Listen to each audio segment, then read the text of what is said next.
perkenalkan terlebih dahulu ya Pak. Saya Fazlita Muslim, yang dipanggil Faza. Saya dari jurusan Kesehatan Masyarakat, Fakultas Ilmu Kesehatan Universitas Siliwangi. Di sini maksud dan tujuan saya di sini, saya ingin mewawancarai Bapak selaku Kepala Puskesmas Salawu terkait permasalahan kesehatan di Puskesmas Salawu untuk memenuhi salah satu tugas mata kuliah advokasi kesehatan. Mungkin bisa langsung ke pertanyaannya ya Pak. Yang pertama, mungkin kalau di Puskesmas Salawu itu paling banyak terkait permasalahan kesehatan apa ya Pak yang dialami oleh masyarakat di sini? Oke, baik, terima kasih. Terkait masalah kesehatan di Puskesmas Salawu, yang paling banyak itu adalah beda-beda ya, tiap bulan itu tergantung. Contoh yang bulan terakhir itu yang paling banyak itu yang berkunjung berarti kan yang berkunjung itu adalah penyakit yang berhubungan dengan pencernaan. Tuh. Yang kedua penyakit kronis seperti diabetes, hipertensi, itu karena penyakit yang punya rutin harus berkunjung ya. Yang paling itu adalah berhubungan dengan pencernaan seperti tadi gastritis atau lambung sama itu diare. Penyakit tidak menular ya Pak? Tidak menular. Kalau untuk penyakit menular sendiri di sini apakah banyak? Penyakit menular kita ada, tetapi memang tidak ya, yang paling banyak itu adalah penyakit pengobatan TB ada, kita lagi ada yang tapi tidak banyak juga kalau dibandingkan dengan populasi itu jauh tapi yang paling kalau menularnya penyakit kulit ada tapi tidak banyak juga. Banyak paling penyakit tidak menular yang tadi disebutkan. Kalau untuk rentang usia yang mengalami penyakit tersebut rata-rata dialami oleh berapa anak kecil atau dewasa dan lansia. Kalau anak kecil lebih ke batuk pilek, tetapi nggak banyak juga. Kalau bulan terakhir itu memang yang paling banyak itu gastritis. Untuk ada faktor usia juga atau kayak faktor jenis kelamin mungkin Pak, atau emang mungkin dari pola hidup aja atau bagaimana? Mungkin dari pola hidup karena ataupun dari cuaca ya. Dari cuaca, pola hidup, pola makan. Nah kalau untuk gastritis sendiri memang bisa aja karena mayoritas di Kecamatan Salawu ini penduduknya adalah petani sama berkebun, jadi kadang-kadang dia tidak sarapan dulu atau sarapannya dibawa ke siang, dibekal kan, baru dimakan menjelang siang. Kalau untuk tadi penyakit tidak menular tersebut di Puskesmas Salawu ada kayak program untuk mengatasi? Kita ada namanya PTM. Ya, kita ada koordinator pelayanan penyakit tidak menular. Karena itu kita lakukan pemeriksaan puskesmas. Kalau sekarang untuk PTM pun lebih banyak melaksanakan pemeriksaan kesehatan gratis di masyarakat yang datang ke puskesmas maupun ke anak sekolah. Itu kan program pemerintah ya. CKG anak sekolah, PKG masyarakat. Kalau dulu kan yang ulang tahun saja, kalau sekarang lebih cakupannya lebih umum, lebih luas. Kalau untuk waktu pelaksanaan programnya itu kapan? Ya. Setiap hari kita CKG. Yang datang ke puskesmas kita buka di pintu belakang, yang ke sekolah juga tiap hari. Hari ini kita ada 2 sekolah di Tenjowaringin sama di Sukarasa. Ganti-gantian gitu ya? Iya. Kita sekarang lagi SD dulu, nanti SD selesai, naik SMP sampai ke SMA. Kalau untuk tantangan yang dialami selama itu programnya kurang lebih udah jalan berapa? Kalau PTM udah lama, tapi kalau CKG sendiri itu program unggulannya Pak Prabowo, karena salah satu program unggulan dari Kementerian Kesehatan selain pemberian itu juga adalah CKG. Kalau untuk tantangan yang dihadapi selama menjalani itu dari Puskesmas Salawu itu tantangan lebih ke cuaca dan cuaca kalau di Salawu ini, karena Salawu ini adalah daerah rawan bencana longsor. Jadi kalau hujan seperti ini kita harus waspada untuk mengantisipasi terjadinya Jadi akses kita ke sekolah pun tidak semuanya sekolah itu bisa dilalui oleh kendaraan roda 4 atau roda 2. Jadi kita simpan dulu baru jalan. Gitu. Ada sekolah yang seperti itu. Terus selain itu kita juga kendalanya harus memutar SDM kita harus mengatur karena kita kan puskesmas dengan peralatan mampu komen juga mampu bersalin, jadi kita harus mengatur SDM yang ada siapa yang sedang tidak tiket, siapa yang sedang tidak dinas baru dialihkan ke lapangan kegiatan luar gedung.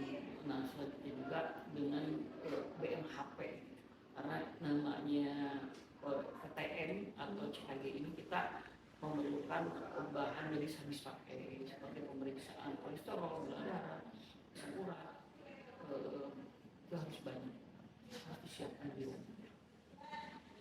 Ada prasarannya juga diperlukan. Kalau saran kita sementara kita pakai yang khusus dari SDM-nya ya. Karena kalau sarana itu sebetulnya itu alat-alat pemeriksaan itu dasar kita punya. Kalau BMHP itu kan sekali pakai, sebagai bisa. Atau kita periksa darah pakai stick nggak bisa pakai lagi. Iya. Kalau untuk setelah melakukan program itu, apakah terlihat ada perubahan atau penurunan dari penyakit yang? Enggak. Kalau CKG itu bukan pengobatan, tapi pemeriksaan. Nah beda. Nah kalau ternyata hasil screening kan itu tahapannya di screening dulu. Screening nih, contoh ada di screening, oh ternyata ada keluhan suka pipis, suka haus, malam-malam sering di kamar mandi, terus ada juga faktor genetik turunan yang punya riwayat penyakit gula. Nah itu kan diarahkan, oh ini harus dicek gula darah. Atau ada hasil screeningnya makanya tidak mengatur, ini mungkin cek kolesterol. Setelah ditemukan itu diarahkan untuk pengobatan. Karena CKG ini bukan untuk mengobati penyakit, tapi untuk mengecek status kesehatan.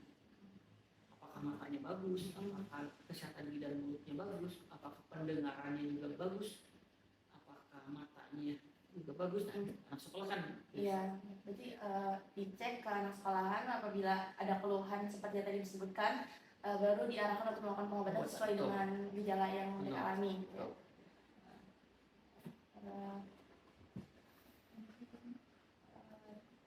Kalau untuk tadi yang mungkin kan ini penyakit menularnya ada juga ya Pak, itu apakah ada program kesehatan yang dilakukan gitu walaupun kasus yang dialami oleh masyarakat sedikit? Kita ini ada kelompok Prolanis. Kita ada kelompok Prolanis. Itu Prolanis itu program pelayanan penyakit kronis. Kita ada beberapa kelompok itu khusus untuk penyakit-penyakit yang tidak menular seperti hipertensi, gula darah. Jadi setiap bulan kita adakan pertemuan di sini, dicek tensinya, dicek gula darahnya, dicek kolesterolnya, penyuluhan edukasi juga, senam bersama. Itu kegiatan Prolanis. Nah itu sebetulnya sih program BPJS. Untuk yang tidak punya kartu BPJS, kita ada namanya Posbindu PTN. Kalau sekarang namanya Posbindu ILP. Kalau belum ada Posbindu Lansia, Posbindu PTN. Sekarang namanya Posyandu ILP. Dari mulai ibu hamil, ibu melahirkan, ibu anak sampai ke lansia di situ tempatnya. Semua kalangan umur gitu ya. Jadi tadi ada senam ya, kalau senamnya sendiri dilakukan dalam sebulan? Sebulan sekali. Tapi sekarang rutin masih.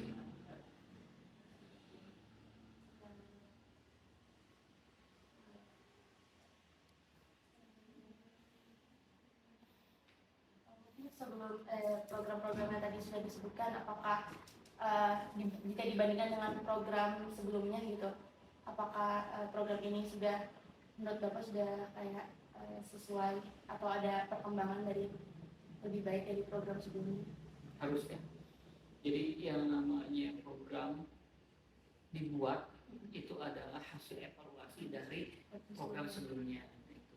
Jadi mungkin belum sempurna ya, tetapi minimal ada perbaikan, Dulu kan yang namanya penyakit tidak menular, kan yang lebih berbahaya itu sekarang penyakit tidak menular. Yang di Indonesia itu yang menyebabkan kematian itu paling banyak adalah penyakit tidak menular. Maka untuk supaya angka harapan hidup UHH-nya tinggi, maka yang dibuatlah wadah posyandu PTM, atau prolani gitu PGN itu integrasi atau kita jaring sehingga nanti kita dapat mengantisipasi adanya kematian akibat penyakit tidak menular.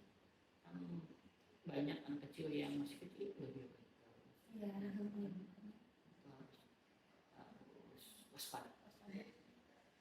Kalau untuk tadi yang sama kayak screening ke anak sekolahan itu ada kayak kendala dari anak sekolahnya tersebut nggak, kayak misal nggak mau ikut berpartisipasi apa bagaimana gitu, atau emang kendalanya hanya dari tadi yang seperti disebutkan SDM? Mungkin anak-anak itu kan paradigmanya